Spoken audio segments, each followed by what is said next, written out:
मत्ती 10 अध्याय का 39 पद। 40 मिनट में यीशु कहते हैं, जिसने अपना प्राण पाया वो उसे खोएगा, और जिसने मेरे कारण अपना प्राण खोया वो उसे पाएगा। इस पद का शाब्दिक अर्थ ये है कि जो कोई इस सांसारिक जीवन को बहुत अधिक महत्व देता है और इसे बचाने की कोशिश करता है, वो वास्तव में अपने अनंत जीवन को खो देगा।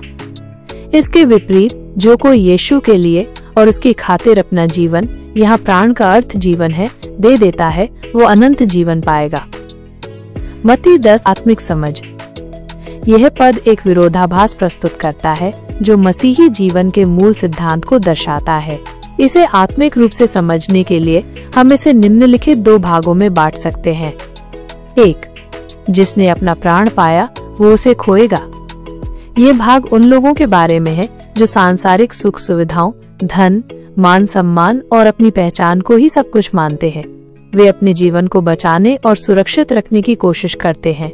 उनका ध्यान केवल इस धरती पर अपनी भलाई पर केंद्रित होता है। वे यीशु के पीछे चलने के लिए आने वाली चुनौतियों, बलिदानों या असुविधाओं से बचते हैं। आत्मिक रूप से ऐसे लोग अपने जीवन का उद्देश्य खो देते हैं। वे भले ही शारीरिक रूप से जीवित हों, पर उनका आत्मिक जीवन मृत्यु के समान होता है, क्योंकि वे परमेश्वर से दूर हैं।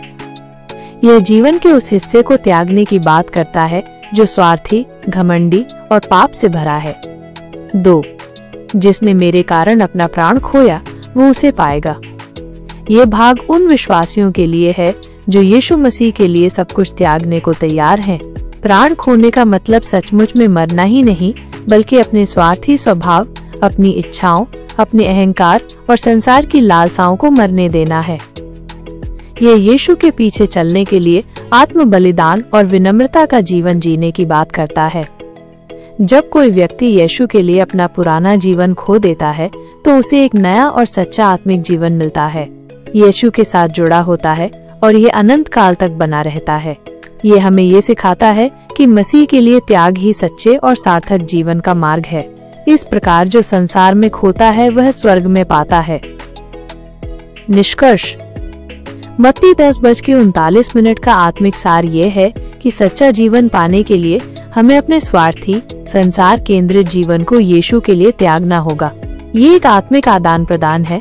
हम अपनी पुरानी पहचान को परमेश्वर को सौंप देते हैं और बदले में हमें परमेश्वर के साथ एक नया और अनंत जीवन मिलता है। यह परमेश्वर के राज्य को प्राथमिकता देने और यीशु के प्रति अपनी पूर्ण निष्ठा साबित करने का आह्वान है।